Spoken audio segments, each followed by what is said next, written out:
Michael Carrick has completely transformed this Manchester United team and restored something that we have been so desperately lacking over the last several years. And I am going to talk about why I feel so strongly about this, despite the fact that we are only 5 games in to his second interim period as Manchester United manager, coupled with that very bitter draw against West Ham yesterday evening. So let's get into it. Before I do, please leave a like on the video, subscribe if you are new, and leave a comment if you're interested in what I have to say. So let's get into it because there are several key factors at play that I want to discuss. Firstly, it's the mentality of the team under Michael Carrick compared to obviously our previous manager, he who shall not be named, he who has committed so many crimes against football that I'm surprised we haven't hired him again just so we can sack him again and sentence him to life in prison for what he has done and what he has subjected us to.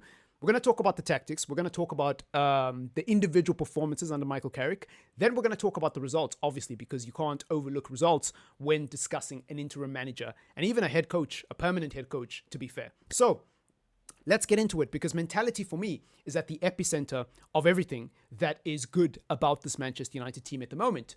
I think Michael Carrick has cultivated a sense of a winning attitude and a resilience that we have not seen in a long time. How many times under the previous manager, the previous 2 managers, because it's not just one manager's fault, it's not just the Portuguese fella. What about that bold Dutch fraud? How many times did we drop points in those games because players just let their heads drop? We would play well for the first half an hour and then we would concede and heads would drop. And suddenly the whole 90 minutes has been ruined because of one moment, because of one mistake, because one player made a mistake that led to us conceding a goal and now everybody's mood is down. That has changed under Michael Carrick. And granted, some people will say it's a new manager bounce. I personally disagree, but we won't know until the next 10, 15 games, right? Because it is still only 5 games in. So if you are one of those people that thinks it's just a new manager bounce, we're just going to have to agree to disagree because for me, the level of fight that I'm seeing from these players, for me, they clearly respect Michael Carrick and they clearly want to play for him. This, for me, is not just the novelty of a new manager. It is clearly something deeper than that. I think Michael Carrick has restored some of that Manchester United DNA. I know some of you hate that word, but I'm going to say it anyways. The Manchester United DNA that we've been missing. And that brings me on to the second point, which is the tactics. So many players were being asked to do things that they are purely incapable of doing in the previous system under the previous manager, he who shall not be named. Diego Dalot being the most obvious one, being asked to run an entire flank by himself because being a wing-back and being a full-back is completely different. And I can't believe there are people on Twitter who actually think those are essentially the same thing. They are not.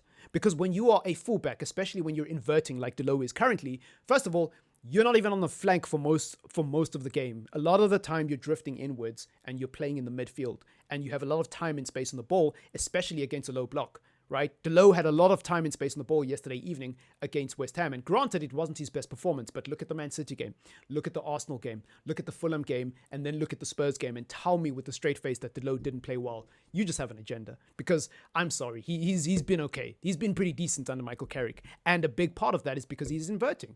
That was like the first season under Erik ten Hag. That was Dalot's best season in a Manchester United shirt. Why?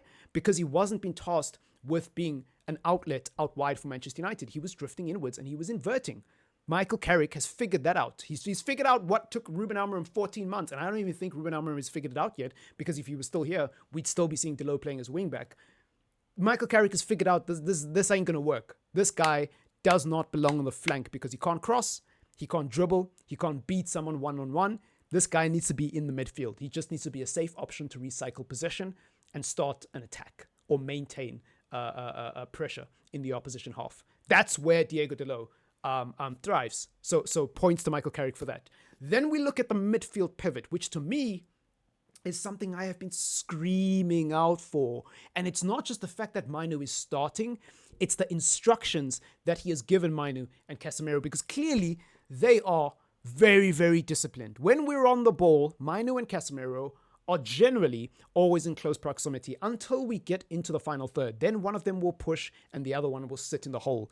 And that is huge because before, under the previous manager, the Dutch bald fraud, I almost misspoke there, and the Portuguese fella, Mr. We Must Suffer, they were on an island by themselves even in the build-up phase, which is insane. Who asked Casemiro to be the man who has to be press resistant, play on the half turn, drive into space with the ball, and distribute it into the final third. Are you insane? Obviously, he can't do that. The best player we have, who is a midfielder and can play in the build-up phase, is obviously Kobe Mainu for several reasons. 1, he has a decent first touch. 2, he can play on the half turn. 3, he has a safe pair of feet and has a decent passing range. 4, and most importantly, he is press resistant. Casemiro and Bruno are not press resistant. So why would you play them in a midfield pivot? Oh, that guy did so much damage to my mental health, man, I swear. So, yeah, that's one thing Carrick has done well. And again, it's not amazing, but considering we haven't seen it for 14 months, at least not in the fashion that we're seeing it now, it is a breath of fresh air. Coupled with Bruno Fernandes playing in his normal position. Then you've got Amad Diallo out wide, who granted wasn't that good yesterday evening, but I would argue has been okay. Actually, more than okay. He's been really good in the last 4 games, barring yesterday's performance. I think Amad Diallo's biggest... I think the biggest blemish on Amad Diallo as a player is his inability to get GA. I think that's the thing that's killing him at the moment in terms of how the fan base view him. I think if Amad Diallo was scoring at the same rate as Mbeumo and even Cunha, people would be more patient with some of his poor performances. But a lot of people are not really placing any value on what Amad Diallo brings to the table because they expect him to score GA just because he's an attacker. And I think that's wrong. I think Amad Diallo is a very important part of this team. Even if he's not scoring, even if he's not assisting, he has been an outlet. And I will hold my hands up and say that he was poor yesterday evening. But again, I'm talking about all 5 games under Michael Carrick, not just the one. Cunha has looked like a better player under Carrick. He's actually looked like the best version of himself. I don't remember a game under the previous guy where Cunha looked as good as he does now. Mbeumo, I'm on the fence. I'm on the fence with Mbeumo, I won't lie, because I don't think he's the 9. And I think that experiment needs to end. I think unless we're playing against the Big 6 or we're playing away in Europe next season, touch wood, God forbid, we don't bottle, the European places. Assuming we actually qualify for Europe next season, whether that's the Europa League or Champions League, Mbeumo in the 9 could work in those games when we're trying to play on the break and stuff like that. But against a low block, it just doesn't work. And that is on Michael Carrick. I think Michael Carrick doesn't really know how to get the best out of Bryan Mbeumo.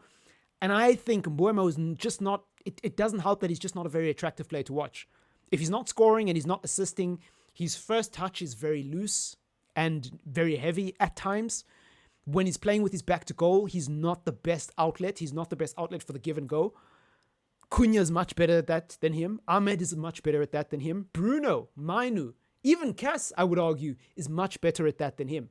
Of all of our attackers, I think Mbeumo, especially when it comes to receiving the ball in those little pockets of space before we even get to the final third, he's not our guy. And so for that reason, he can't play in the number 9 position unless he's an outlet that is going to be running into space, which, as we've established, doesn't work against a low block. That's the only aspect of Carrick's tactics or tactical approach and team selections that I have an issue with. But everything else, perfect. We then move on to results, right? Because we've discussed individual performances, we've discussed mentality, we've discussed tactics. If I told you that we would have 13 points out of a possible 15 in Michael Carrick's first 5 games, considering all the narrative and all the rhetoric before he got the job, the fact that he's only managed Middlesbrough and he got sacked by Middlesbrough. Why are we going after a coach that got a Premier League team relegated? Why aren't we going for Ole Gunnar Solskjaer? Why would you pick Michael Carrick over Ole Gunnar Solskjaer? Why are we doing this? Why are we doing that? 13 points out of a possible 15. How could you possibly be disappointed with that? On what planet is Manchester United going from 15th to being in the top 4, ahead of Liverpool, ahead of Chelsea, and winning 4 games in a row in a Premier League season where not many teams have done that? I dare you, go look at which teams have won 4 games in a row this season. Trust me, it's not as many as you think, because whether you think this league is shit or you think this league is competitive is besides the point. The point is, it is not an easy league to play in at the moment. And when you apply that context, it's very easy to see why a lot of people are not giving this 4 wins in a row, plus the draw, obviously, the respect that it deserves.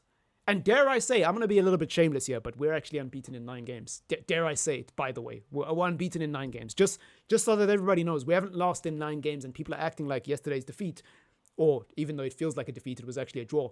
Yesterday's draw changes all of that. Like, people are acting like yesterday's draw is somehow like this calamity, this catastrophe. And really, it's not that deep. It's not that deep, because even if your argument is, Oh, I knew it. I told you so. We struggle against low blocks. We've always known that.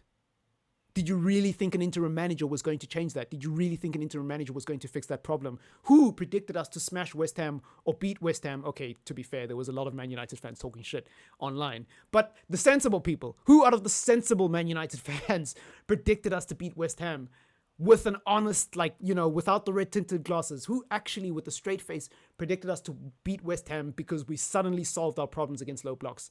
No one really. If we're being honest, Manchester United fans are not surprised by yesterday's game in the slightest. In fact, I am relieved because at least we created chances. The Luke Shaw chance, the Casemiro chance, which was ruled offside, the Xerxes header, and the Sesko chance. That's 4, I would argue 3 clear-cut chances, 1 being disallowed, and a half chance that we created against a low block. When has Manchester United ever really done that against a low block? Because usually I fall asleep. Halfway through the first half, I fall asleep. I wake up halfway through the second half. We've conceded. I go back to sleep. I wake up at 90 minutes. We've either lost the game or we've drawn the game. And we haven't drawn the game in a sense that we deserve the draw. We've drawn the game and we've felt guilty. We felt dirty. We felt like we just robbed someone. I don't feel like we robbed West Ham. West Ham defended well for 90 minutes, but that's pretty much all they did. They didn't attack us. They didn't come to play football. We were the better team. We were. We were the better team. So I won't go as far as saying we deserve to win, but we definitely didn't deserve to lose, is the point I'm trying to make. So the results again under Michael Carrick have been really good and really encouraging. I'm not going to start talking about whether or not he should get the job in the summer because I've already had that discussion before and I've already set out my parameters for what he would need to do in terms of that. So, I'm not going to waste time. I am going to say, though, if you are still here, thank you so much for watching the full video. Leave a like, comment, and subscribe if you're new. It's been your boy Triple M. Peace!